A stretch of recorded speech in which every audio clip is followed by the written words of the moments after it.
Bismillahirrahmanirrahim. Assalamualaikum warahmatullahi wabarakatuh. Alhamdulillahi rabbil alamin. Wassalatu wassalamu ala nabiyyina wa sayyidina Muhammadin al-amin wa ala alihi wa sahbihi ajma'in wa dhurriyyatihi wa ummatihi ila yaumiddin wa ba'd. Saudara-saudariku dimanapun kita semua berada, semoga video ini menemui kita semua dalam keadaan sehat, baik, dan dimuliakan oleh Allah Subhanahu wa Ta'ala. Hari ini live spesial.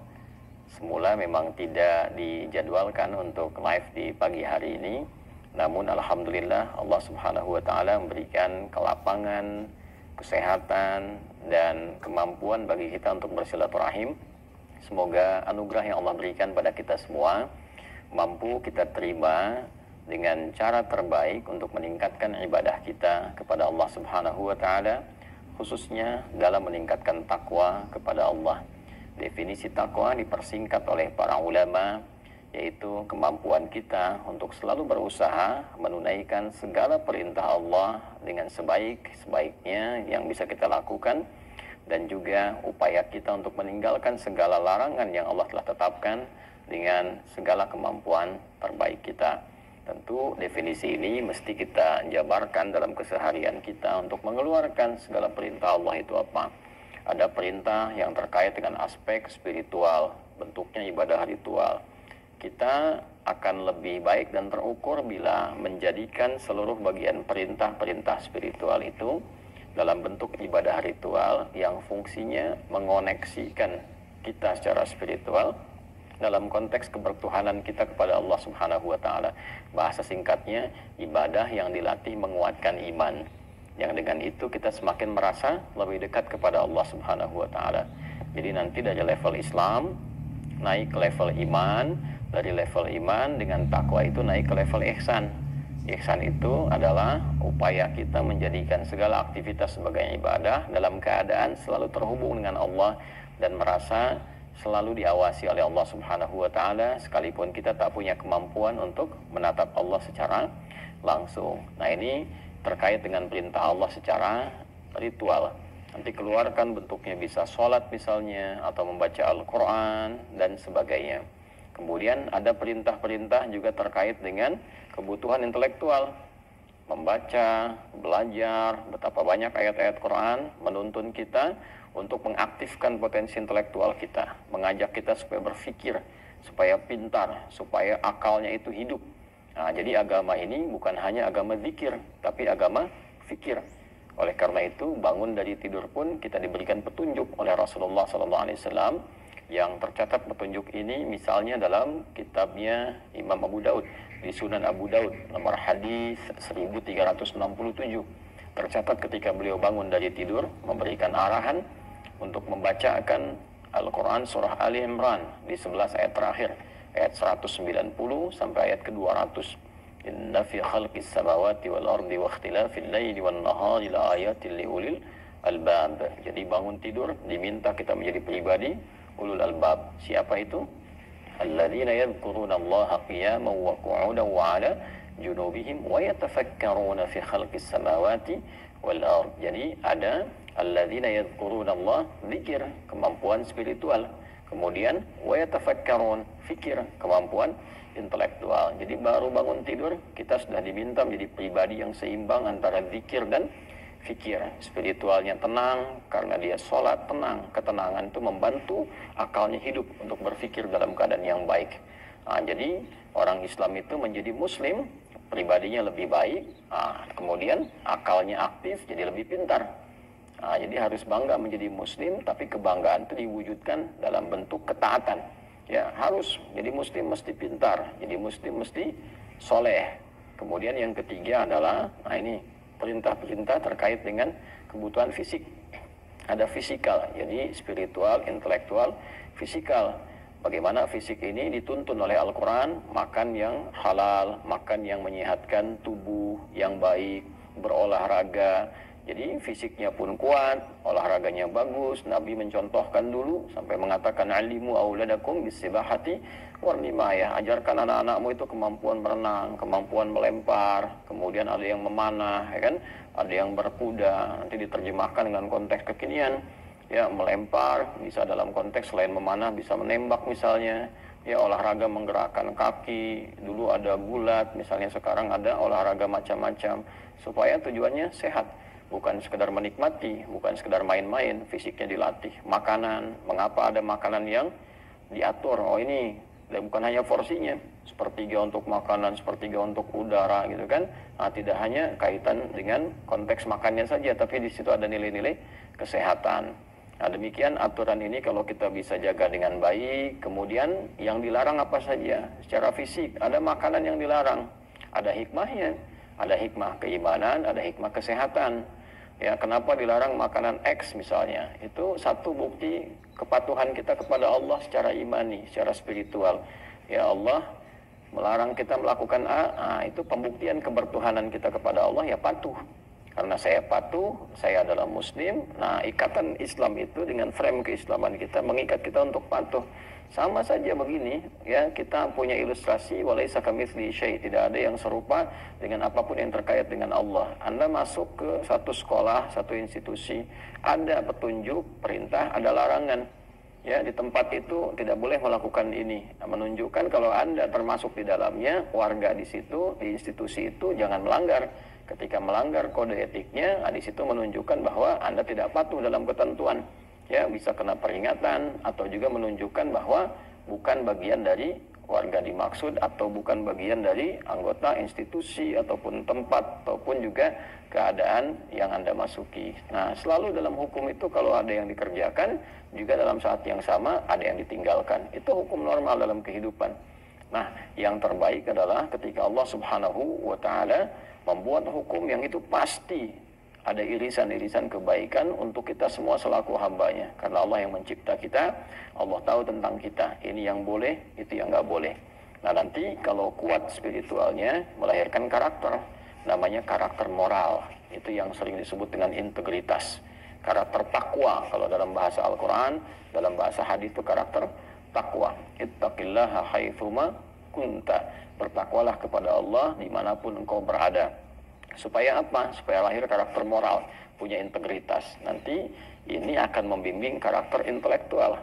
Jadi pintar diisi dengan integritas yang bagus, maka melahirkan maslahat. Ya, melahirkan kebaikan-kebaikan. Ada orang yang bagus intelektualnya, cepat berpikirnya, tapi moralnya tidak baik, tidak ada integritas. Nah, pasti juga kepintaran ini akan berpotensi diarahkan pada hal-hal yang bukan hanya tidak bermanfaat, tapi bisa merusak. Ya, bisa apa?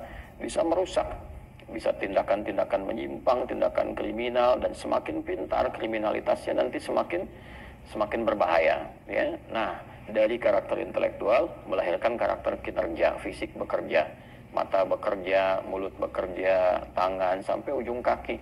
Jadi dibimbing oleh integritas, karakter moral, melahirkan rumusan-rumusan cepat dan istimewa. Karakter intelektual dieksekusi oleh fisik, karakter kinerja. Nah, itu baru bangun tidur, kita sudah dibimbing menjadi pribadi yang mampu mengintegrasikan tiga bagian itu secara baik dalam hidup. Singkatnya, tiga itu diperas menjadi satu kata, yaitu takwa.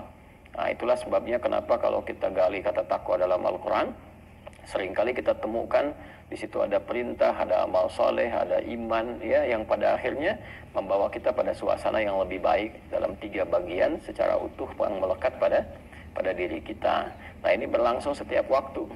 Nanti ada pelatihan-pelatihan di bulan-bulan tertentu dengan nama tertentu untuk melahirkan penguatan pada tiga bagian yang dimaksudkan. Bila di pertemuan lalu kita telah berupaya mengelaborasi, mendalami tentang pengertian, kedalaman, hikmah bulan Al-Muharram. Nah, saat ini memasuki bulan Safar, kita akan coba secara singkat dan padat juga menggali apa yang terjadi di bulan Safar ini, hikmah apa yang bisa kita dapatkan, keistimewaannya apa, pedoman kehidupannya seperti apa. Nah, teman-teman sekalian, penamaan bulan di dalam kalender Islam, nama-nama itu sesungguhnya sudah ada. sebelum era Nabi Muhammad sallallahu alaihi wasallam. Biasanya orang-orang Arab itu memberikan nama pada satu perjalanan kehidupan di lingkup kehidupan sosial masyarakat Arab dengan kejadian-kejadian yang berlangsung di masa itu. Baik terkait dengan nama bulan, pun demikian dengan tahun.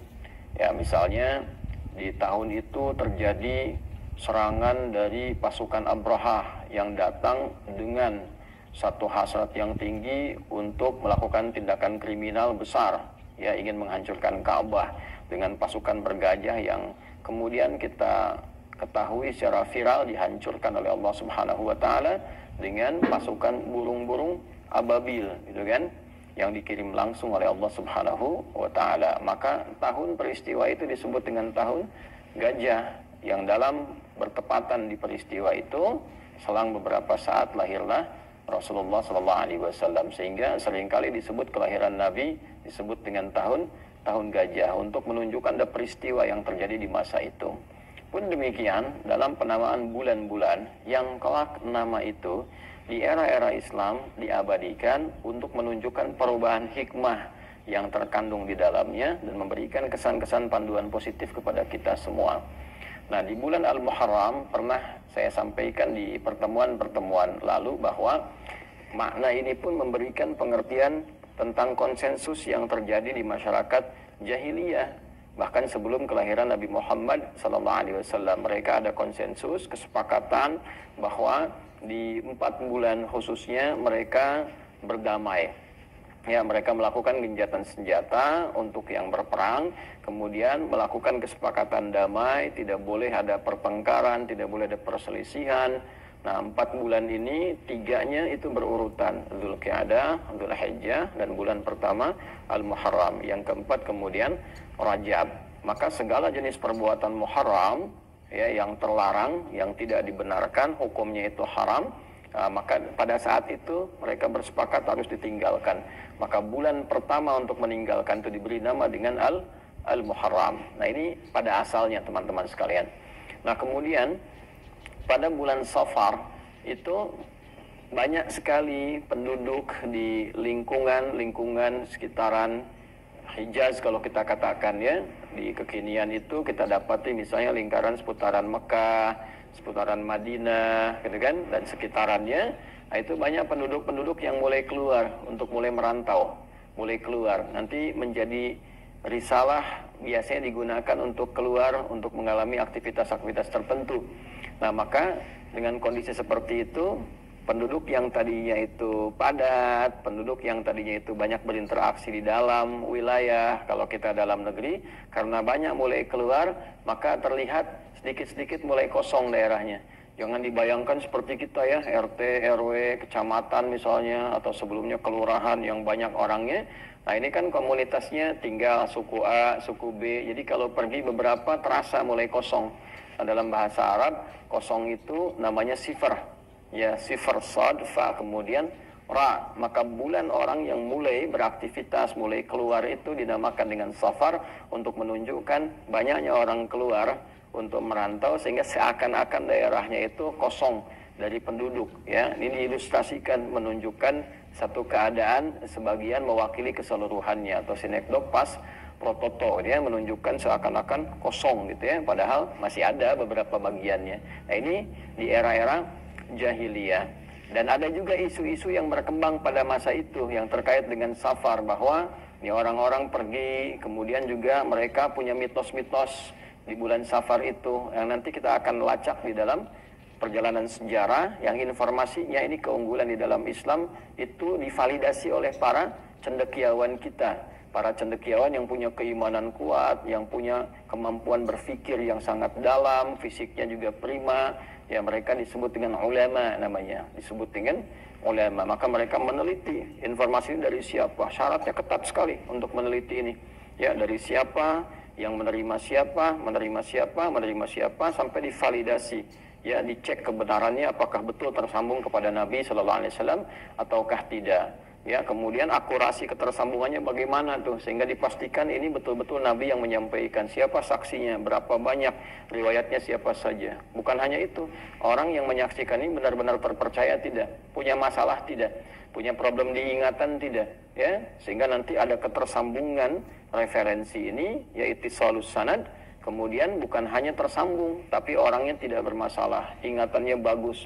Mattasala isnaduhu binaqlil adli ad-dhabiti anil adli ad-dhabiti min ghairi syuzudin wala illatin qadihah. Itu definisi ketersambungan informasi dari Nabi yang dipastikan benar dengan pola-pola tadi, 5 syaratnya. Itu yang kelak kemudian dikenal dengan hadis sahih. Nah, itu kita sangat bersyukur bahwa itu semua hadir di dalam Islam untuk menjaga keutuhan, kebenaran, dan orisinalitas ajaran ini dipastikan bersumber dari Nabi Muhammad SAW. Teman-teman non-muslim silahkan boleh belajar, ya, cek tentang Islam misalnya. Ada nggak agama yang disandarkan kepada Rasulnya eksis, tempat lahirnya diketahui, sejarahnya ada, tempat meninggalnya pun ada, kuburannya ada sampai dengan sekarang, sahabat-sahabatnya tercatat dalam sejarah, wujud asli nyata, dan semua ajarannya sampai terhubung sampai ke kita, dan itu bisa dilacak dengan urutan informasi. Setiap orang yang menyampaikan di zamannya itu profilnya ada, lengkap, bahkan dikodifikasikan, dibukukan. Nah, ini dalam Islam seperti itu untuk menjaga kemurnian, sehingga tidak ada orang yang tiba-tiba kemudian memberikan pedoman agama, tiba-tiba memberikan fatwa tertentu dari pemikirannya sendiri. Nah, itu di Islam terjaga pada nilai-nilai demikian.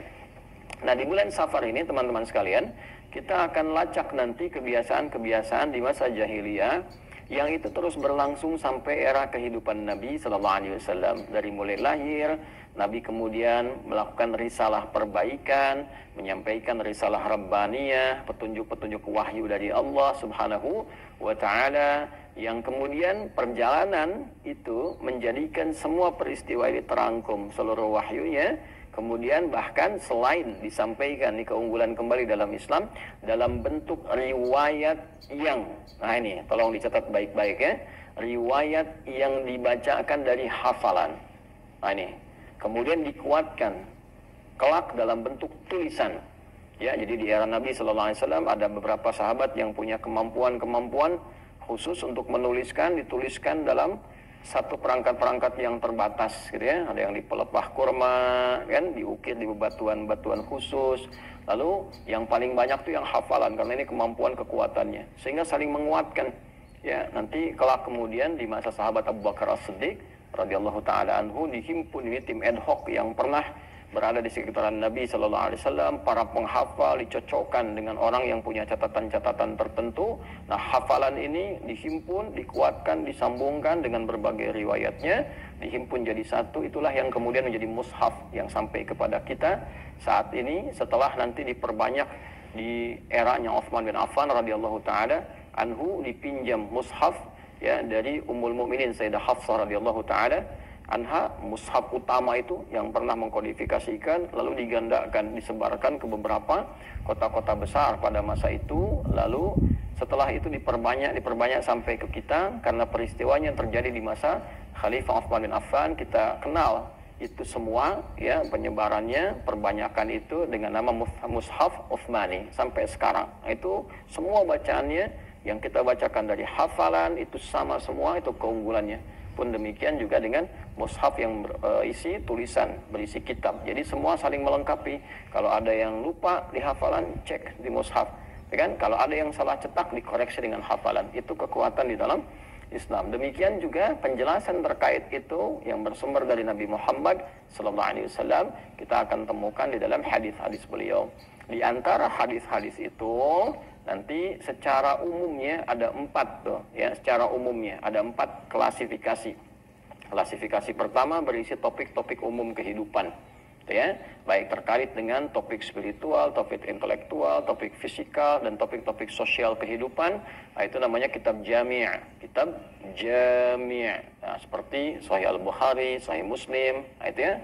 Nah, kalau kita ingin mencari topik-topik terkait dengan susunan hadis berdasarkan bimbingan fikih ya, tentang air misalnya, tentang tata cara sholat dan sebagainya, itu kitab sunan namanya. Sunan ya, seperti Sunan Abu Daud misalnya ya, Sunan An-Nasai. Kalau kita ingin mencari hadis-hadis berdasarkan koleksi dari periwayatnya, ini biografinya siapa nih? Oh, ini misalnya sahabat Abu Bakar berapa hadis diriwayatkan, sahabat Umar bin Khattab berapa hadis, ya, dari laki-laki. Yang perempuan, Sayyidah Aisyah radhiyallahu taala anha berapa hadis, sampai ke sahabat yang remaja misalnya kan, sampai ke anak-anak. Itu nanti bisa kita lacak dalam kitab apa yang disebut dengan musnad. Nah, kalau kita ingin lihat karakter seseorang, profilnya, hadisnya apa, sehingga kita bisa mempelajari, oh beliau ini seperti ini, hidupnya begini, saya ingin ikuti pola itu, ambil. Itu kitab musnad, seperti musnadnya Imam Ahmad bin Hanbal. Kemudian yang keempat itu ada mu'jam, ya, kalau kita ingin mencari indeks-indeks hadis susun berdasarkan misalnya urutan-urutan abjad dan seterusnya, ya, sebelum ada Google itu, ya, kita bisa urutkan itu untuk menemukan nih, ya, spesifikasi hadis-hadis tertentu. Nah, itu disebut dengan mu'jam. Nah, teman-teman sekalian, dari kumpulan ini kita bisa lacak dari kitab Jami' dulu yang populer Imam Al-Bukhari. Jadi ini ya, kitabnya ini yang saya miliki, alhamdulillah, ya, saya titipkan untuk dikaji, dibaca. Ini yang satu kumpulan langsung, ya, nanti ada yang syarahnya seperti Fathul Bari, ya, Fathul Bari fi Syarah Sahih Al-Bukhari karya Al-Imam Ibnu Hajar Al-Asqalani atau Hafidh Ibnu Hajar Al-Asqalani. Nah, ini nanti di Sahih Al-Bukhari kita akan temukan 97 topik. Setiap topik nanti dibagi subtopik lagi. Nah, kayak ini misalnya tentang safar, kita akan temukan di topik yang ke-76, Kitabut Tibbi, ya, topik terkait dengan kesehatan, topik terkait dengan masalah-masalah sosial yang diberikan kemudian solusinya oleh Nabi sallallahu alaihi wasallam. Nah, subtopik yang ke-44, hadis nomor 5757, 5757. Nah, ini teman-teman sekalian tentang safar. Kemudian masuk yang ke topik masih di 76, subtopiknya spesifik ke 45, ya. Dari 44 tadi kita kemudian di babul fa'li pindah kemudian babu hammah. Nah, babu hammah ini adalah subtopik yang terkait dengan peristiwa yang terjadi di bulan Safar. Nah, di Islam itu indahnya begitu. Jadi ada keterangan dalilnya, ada nasnya, ada sejarahnya, ada perjalanannya, ada catatannya. Nanti terakhir ada pelajarannya. Ya, jadi saya tegaskan kembali, topik nomor 76, Kitabut Tibbi, kemudian subtopik nomor 45, Babun la hammah, Babun la hamata, gitu ya. Bab yang menjelaskan penolakan isu atas mitos tersebarnya penyakit. Nah, ada apa di dalamnya? Mari kita baca. Jadi baca suasana di era jahiliyah sudah saya terangkan. Nanti ada juga peristiwa negatif mitos yang tersebar sampai ke zaman Nabi, kita ulas. Nah, untuk menolak hal itu semua, apa petunjuk Allah kepada Nabi? Itu yang jadi pedoman kehidupan kita. Bismillahirrahmanirrahim. Qala al-muallif rahimahullah wa huwa al-Imam al-Bukhari, berkata dan menyampaikan Imam Al-Bukhari kepada kita semua, semoga Allah menyayangi beliau dan memberikan tambahan-tambahan cahaya kepada beliau. Haddatsana Muhammad ibn al-Hakam, haddatsana an-Nadhr, akhbarana Israilu, akhbarana Abu Hasin, an Abi Salih, an Abi Hurairah radhiyallahu taala anhu, 'anin Nabi sallallahu alaihi wasallam. Nah, ini keunggulan di kita. Alhamdulillah, kita syukuri dalam Islam agama kita terjaga, walaupun informasinya informasi seputar peristiwa di masyarakat, terus komen Nabi apa, tapi itu selalu ada silsilah, ya, selalu ada sanad namanya. Orang-orang meriwayatkan dari siapa, dari siapa, dari siapa, dari siapa, dan setiap orang ini bisa ditelusuri, ditemukan profilnya. Nah, nanti ada kitab lain yang membahas tentang ini. Yang paling populer misalnya ada Syiar Alam Nubala misalnya kan. Nah, Syiar Alam Nubala ini ditampilkan oleh Imam Ad-Dhahabi. Ya, bahkan nanti saking viralnya dicetak dalam 4 percetakan itu. Ya. Nah, ada yang Darul Fikr, ada kemudian juga Muassasah Risalah. Nih, Muassasah Risalah ini cukup menarik ini. Muassasah Risalah ini ditahqiq oleh Syekh Syuaib Al-Armud, kemudian banyak menyebar di kita, kurang lebih ada 30 jilid. Satu jilidnya itu hampir 600 halaman. Gitu ya. Nah, teman-teman, kembali lagi ke sini ya.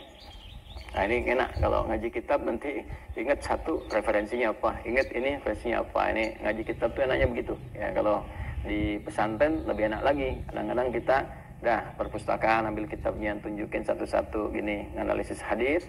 Bukan hanya hadisnya apa dicari, caranya begini. Nanti kalau kita ingin meneliti rawinya, periwayatnya, kitabnya apa misalnya, Jarh wa Ta'dil, misalnya kan ada Mizanul I'tidal, ada Tahdzibut Tahdzib, Taqribut Tahdzib, macam-macam. Keluarin, setelah itu nanti setelah tahu periwayatnya itu tidak bermasalah, baru ke isinya. Isinya pun nanti digali lagi, memahaminya seperti apa. Ini keindahan di dalam Islam sehingga melahirkan disiplin ilmu. Dalam ilmu hadis nanti ada ilmu riwayat, ada ilmu dirayah, ya. Wallahu a'lam bissawab. Ini anin Nabi sallallahu alaihi wasallam, informasi dari Nabi sallallahu alaihi wasallam, beliau menyampaikan qala, ya, la adwa, ya, tidak ada mitos tentang penyebaran wabah itu. Wala tiyarata, tidak ada atau tertolaklah mitos penyebaran tentang kesialan itu. Ya. Wala hamata, dan tidak ada mitos tertolaklah penyebaran informasi yang menyesatkan tentang pengaruh burung malam yang membawa kesialan. Wala safara, disebutkan, dan tertolak pula tidak ada mitos yang menyebutkan bahwa safar bulan sial, ya. Disebutkan juga riwayat ini di dalam hadis riwayat Muslim nomor hadis 2220. Nah, ada apa yang terjadi? Nah, ternyata teman-teman sekalian, di kalangan masyarakat jahiliyah pada masa itu, ya, kalau kita sebut jahiliyah itu era sebelum Nabi dilahirkan, ya, pada saat Nabi kemudian terlahir, suasana jahiliyah itu pengaruhnya masih menyebar, lalu diperbaikilah oleh Nabi SAW atas petunjuk dari Allah Subhanahu Wa Taala, sehingga merubah karakteristik masyarakat secara sosiologis, secara antropologis, karakternya itu berubah, mereka pribadinya menjadi orang-orang terbaik di masanya yang menginspirasi. Dalam bahasa Al-Quran disebut dengan khairu ummah, yaitu turunnya Quran surah ketiga Ali Imran ayat 110, kuntum khairu ummatin ukhrijat linnas. Kapan jadi khairu ummah ukhrijat linnas itu? Orang terbaik yang pernah berkehidupan di bumi. Ya, ketika ta'muruna bil ma'ruf wa tanhauna 'anil munkar wa tu'minuna billah.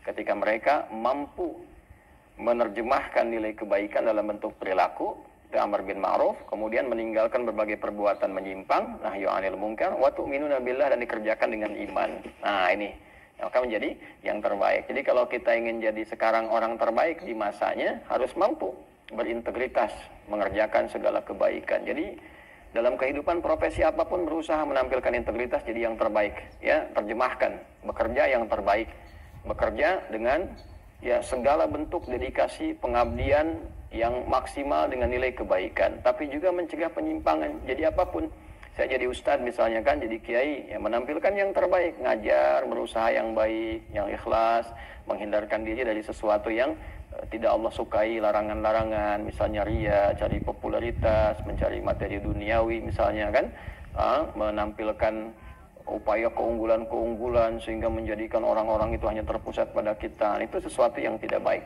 Nah, demikian pula mungkin ada yang di birokrasi, ada yang di diplomasi, ada yang menjadi tentara, polisi, jaksa, hakim, menteri, sampai ke level presiden dan seterusnya, ya. Maka sepanjang ini dia, sepanjang menjadi seorang muslim, ingin jadi baik, bangsanya ingin baik, negaranya jadi baik, maka semuanya, pejabat dengan rakyatnya itu harus menampilkan integritas, berusaha menampilkan yang terbaik dan mencegah dari penyimpangan. Dan poinnya, lakukan itu karena Allah, ya, karena iman. Nah, ini supaya tidak pamrih.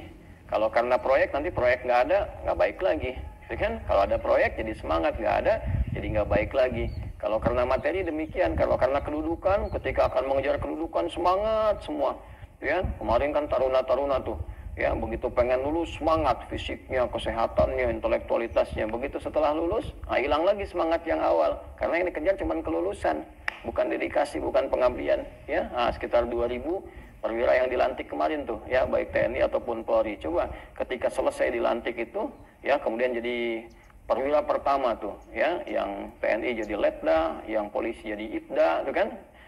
Jadi ketika jadi letnan 2, inspektur 2, gitu kan, inspektur polisi 2. Nah, itu sebelum naik lanjutan ke atasnya, coba untuk mendapat itu kan ada disiplin, ada kekuatan intelektual, ada pengorbanan. Nah, itu kan latihan untuk dipakai setelah itu. Apakah setelah lulus digunakan lagi atau tidak? Nah, ini problem. Kalau semua kemampuan dikeluarkan hanya untuk mengejar duniawi, ketika duniawi itu merasa sudah dapat, hilang kemampuan itu. Maka bagaimana caranya? Lakukan karena Allah, karena iman kita. Karena kita punya sifat bertuhan, maka nggak ada pamrih, karena hubungan kita terkoneksi dengan Tuhan. Maka pengabdian dalam konteks kehidupan bernegara pun akan maksimal, pengabdian ke masyarakat akan baik, rakyat juga demikian adanya, hindarkan dari keburukan, ya, maka yang tidak baik akan terhindar dengan sendirinya. Nah, itu kalau diperas itu menjadi bagian dari sifat takwa. Nah, maka isu-isu yang tidak baik dengan demikian akan hilang. Ya, dengan demikian akan hilang, tereliminasi dengan sendirinya. Nah, di zaman-zaman itu sampai ke kehidupan Nabi, nah itu ada warisan turunan ya dari mitos-mitos jahiliyah sampai ke era Nabi Shallallahu Alaihi Wasallam. Apa diantaranya? Nah, diantaranya itu pada bulan Safar itu ada kesialan. Ini bulan tersebarnya wabah, tersebarnya penyakit, gitu ya. Nah, karena qadar Allah pas di waktu itu ada yang sakit kemudian menyebar seakan-akan ini bulan sial. Nah, Safar itu, gitu kan?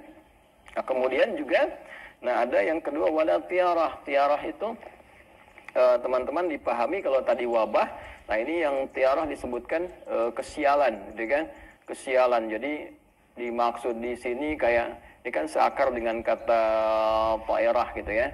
Ta'irah itu artinya burung. Jadi dulu ada mitos kalau ada burung terbang malam-malam, ya hinggap di satu tempat. Ya, nah maka di burung itu membawa arwah orang meninggal yang belum tenang. Nah, maka caranya supaya burung itu pergi, arwahnya ikut pergi, maka harus diratapi. Makanya pada meratap. Kadang-kadang yang lucu itu gini, disewa, ya. Jadi ada komunitas itu khusus untuk meratap. Ya, kalau sekarang ada rojali, ada rohana, jadi fenomena itu ya. Dulu ada rokuta, rombongan khusus untuk meratap. Ya. Rokuta rombongan khusus untuk meratap, dan itu mereka di-hire itu bisa dibayar khusus untuk nangis saja, nangisin khusus tuh kan. Nah, itu digambarkan kalau menangis itu memberi minum kepada arwah itu gitu kan, sehingga burung-burung pergi. Itu mitos ya, mitos tuh rokuta rombongan khusus untuk meratap gitu kan. Nah, jadi fenomena-fenomena itu menyebar ya. Kemudian wala hamata juga masuk dalam bab kesialan gitu kan. Ya, ini bulan sial nih. Wala safara, puncaknya safar. Jadi mereka karena peristiwa ini dulu ya terjadinya di bulan Safar itu, sampai ada seorang Arab Baduy datang ke Nabi untuk mengklarifikasi dengan kesederhanaan dan kepolosan orang Baduy ini. Baduy yang dimaksud ini orang-orang padang pasir ya di wilayah Arab, itu disebutnya Badawi. Badawi itu dari kata badiyah asalnya. Badiyah itu tempat yang terjauh yang tidak bisa mengakses kemajuan-kemajuan yang dirasakan di masyarakat yang eksis, yang maju. Ya, lawannya itu hadari. Hadari itu yang eksis, yang hadir, yang ada pembangunan gitu kan, yang ada tingkat sosial interaksi yang tinggi. Nah, itu sehingga melahirkan hadarah. Hadarah itu disebut dengan peradaban. Muncul peradaban karena adanya banyak interaksi. Lawannya itu badiyah, daerah yang terluar ya, terluar. Karena terluar ini interaksinya jarang sehingga punya satu komunitas tersendiri dengan gaya tersendiri. Nah, itu orangnya disebut dengan Badawi. Badawi diserap ke bahasa kita menjadi Badui gitu kan. Nah, itu asalnya yang dimaksud di Arab itu adalah orang-orang padang pasir yang hidupnya sederhana. Datang kepada Nabi, sehingga di terusan riwayat yang lain, nanti di hadis yang lain kalau kita lihat nanti ada turunan riwayat qala al-Arabiyyu, seorang Arab dari padang pasir, dari Badui, sampai bertanya kepada Nabi, "Ya Rasulullah, ini hewan ternak saya ini sakit nih, terus menyebar penyakitnya gitu kan di bulan Safar ini." Jadi dipahami kalau Safar ini ada kondisi-kondisi tersebarnya penyakit. Jadi penyakit menular, wabah menular, kesialan juga datang gitu kan, burung-burung pembawa arwah juga datang. Jadi bulan apa? Safar. Maka Nabi mengklarifikasi ya, coba dicek ini, dapat ini penyakit wabah untuk hewan ini dari mana ya. Disebutkan adwal awal, kata Nabi, coba diurut nih, ketemu di mana penyakit hewan kamu ini, dapat dari mana, jangan dikaitkan dengan bulan Safarnya ya. Ini Nabi sangat rasional, sangat logik mengajarkan, ini hewan kamu sakit, sebelumnya kan sehat, sakitnya dari mana, jangan dicek bulannya, jangan dicek waktunya ya. Sama dengan kita aja sekarang, misalnya sakit nih, saya sakit hari ini, hari pertama bulan Safar sakit, lalu kita mengatakan ini karena Safar. Terus orang yang sakit di Rabiul Awal, sakit di bulan Rajab, sakit di bulan Ramadan, apakah kita akan mengatakan karena waktunya? Yang dicek tuh penyakitnya, sumbernya dari mana, apakah karena virus, apakah karena bakteri, karena macam-macam, masalah makan, kan, dan sebagainya. Nah itu nanti dari sebab itu dianalisis, kemudian diobati. Makanya nanti di sini kita bukti ya solusi masalah kesehatan. Yang sehat itu kadang-kadang apa? Kadang juga fisiknya, kadang pikirannya, kadang mentalnya. Ada yang fisiknya sehat tapi mentalnya nggak sehat, ya kan? Ada yang fisiknya sehat, mentalnya bagus, tapi juga dari segi pikirannya kurang sehat. Makanya digabungkan di sini dalam satu keadaan. Nah, teman-teman sekalian, itu mitos yang berlangsung di bulan Safar, ya, pada masa itu. Lalu, apa yang terjadi? Nabi dibimbing oleh Allah Subhanahu wa taala, satu, memberikan statement, komentar nabinya. Ini yang kita kenal dengan hadis, bahwa jangan pernah kita menilai dan menyimpulkan bahwa waktu-waktu itu terkait dengan satu hukum tertentu. Kalau muncul ini nanti akan sial, misalnya kan. Terus ini waktu yang bagus. Nah itu dikoreksi oleh Nabi Sallallahu Alaihi Wasallam. Semua waktu ditampilkan oleh Allah Subhanahu Wa Taala. Netral, waktu itu netral. Ya, malam ketemu malam lagi, 24 jam berputar seperti ini. Ada siang, ada malam, netral saja. Perilaku kita yang membentuk sebuah peristiwa, keadaan, sehingga melahirkan informasi yang menumbuhkan kesan pada peristiwa itu. Ya kan? Nah, jadi kadang-kadang dari kesan itu muncul bagus dan tidak bagus.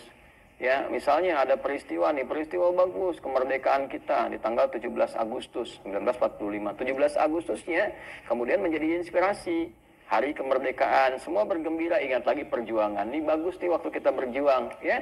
17 Agustusnya sebagai tanggal, sebagai waktu dia netral. Cuma ketika ada perjuangan di situ, ada kemerdekaan, ada pengorbanan, ya, ada berbagai bentuk keteladanan, diambil itu sebagai inspirasi. Ya, di sisi lain misalnya ada peristiwa terjadi yang tidak baik, misalnya di tanggal yang lain, ya, tanggal tertentu ada peristiwa yang tidak bagus, ya, diambil tahunnya misalnya untuk menunjukkan peristiwa yang terjadi itu. Seperti tahun kelahiran Nabi disebutnya tahun gajah, kan? Untuk apa? Untuk menunjukkan ada peristiwa yang tidak elok, yang tidak layak untuk ditiru. Ya, ada orang dengan segala keserakahannya, ya, serakah nomik gitu ya, serakah ingin menguasai berbagai hal itu. Pada masa itu namanya Abraha, ingin menghancurkan Ka'bah, dia bawa pasukan, ya, pakai dulu alat transportasi terkuat berupa gajah, ingin menghancurkan. Lalu oleh Allah tuh diberikan lawan yang terkecil, ya, yaitu burung ababil, burung-burung kecil bawa batuan-batuan, ya, yang disebutkan oleh para ulama diambil dari neraka, kemudian itu diturunkan, dijatuhkan. Ya, jadi yang besar dikalahkan oleh yang kecil hanya karena kuasa Allah, kan, untuk menunjukkan ya Allah kuasa. Ya, penjaga itu semua. Nah, maka disebutkan tahun gajah untuk menunjukkan bukan tahunnya yang salah, ya, tapi perilakunya yang keliru. Jangan sampai ada perilaku seperti ini terjadi di masa depan, ya, karena keserakahan ingin mendapatkan segala hal ditempuh dengan cara yang salah. Biasanya itu akan hancur dengan hal-hal yang kecil.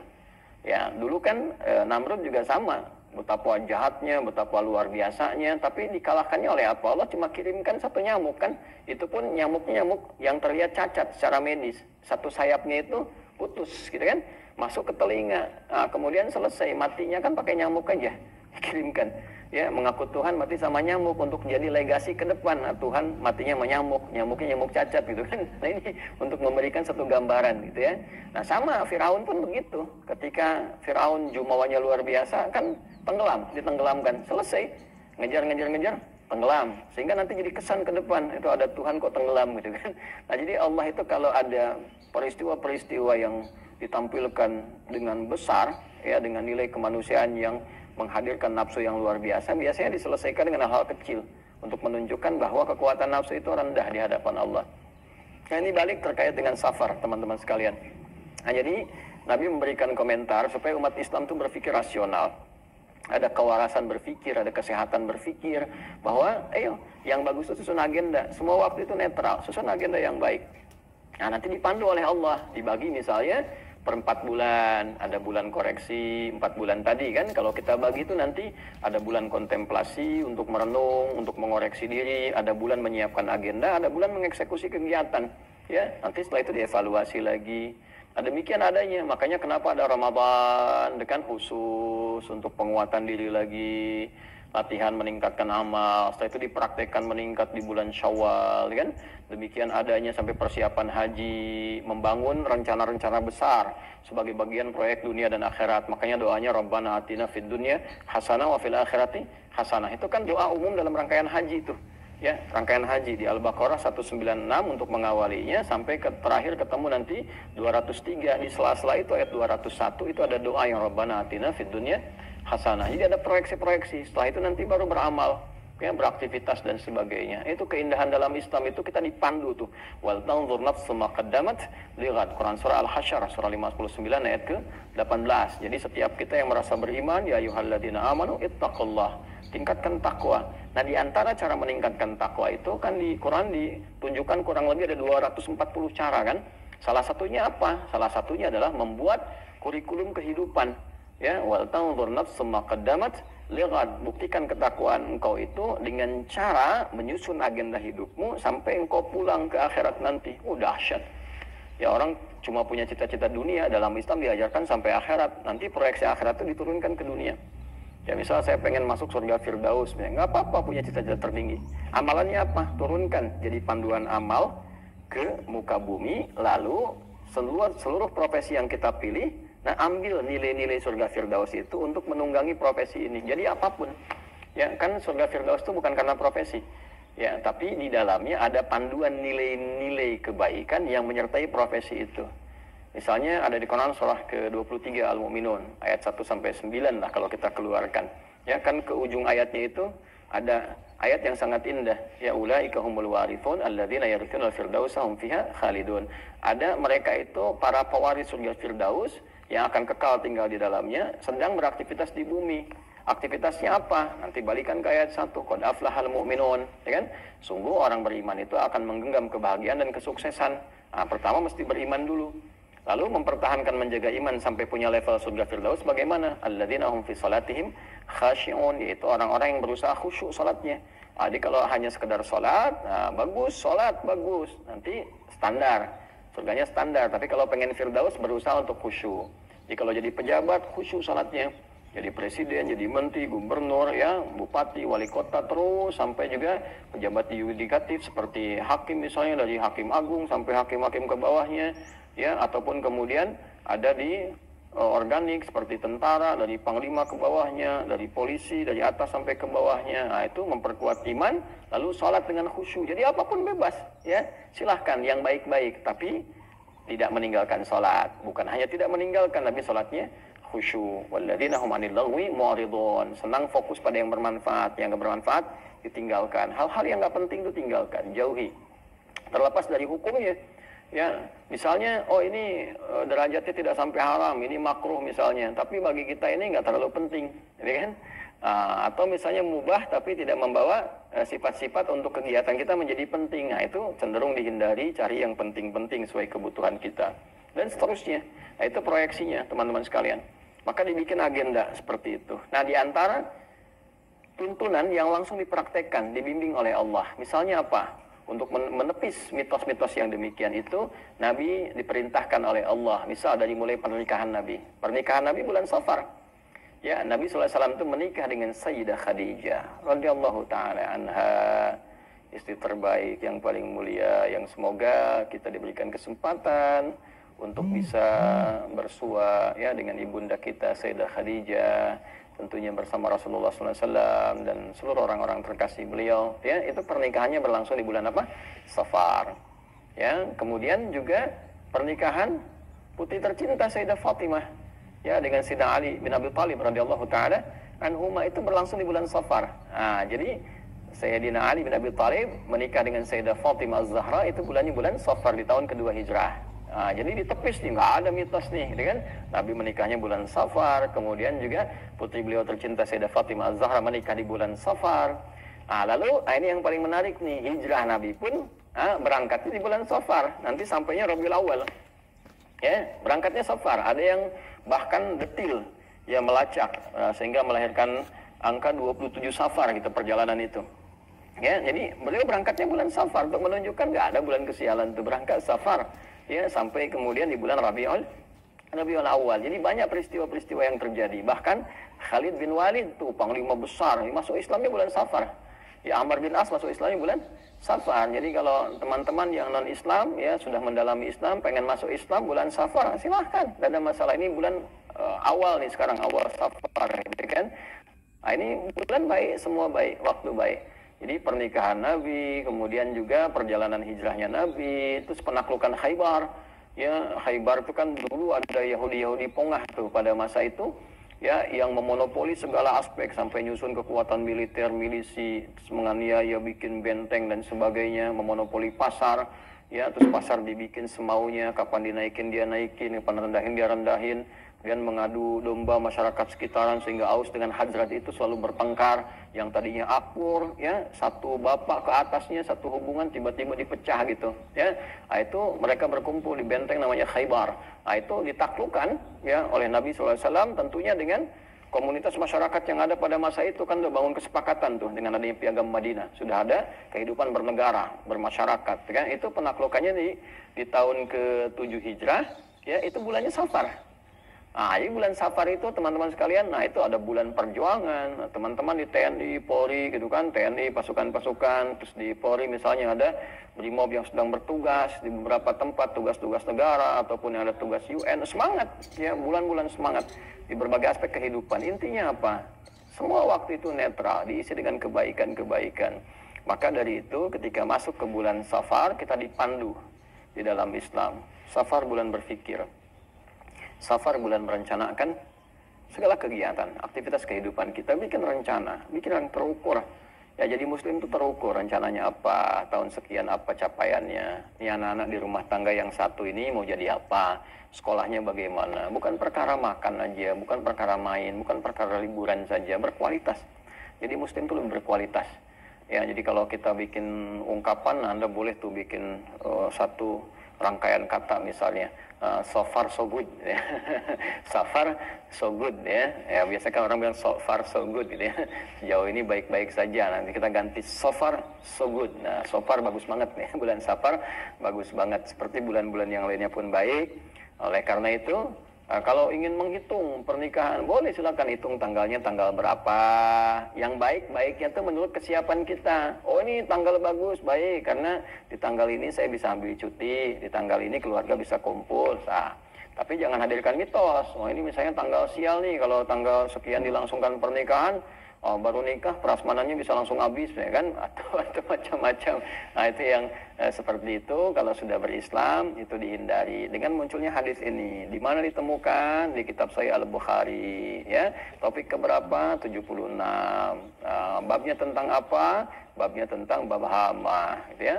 Nomor keberapa subtopiknya? Ke-45. Hadisnya nomor berapa? 5757. Rawinya siapa? Sahabat Abu Hurairah. Ada nggak di riwayat lain bisa dilacak? Ada. Di hadis apa? Muslim. Nomor hadis berapa? 2200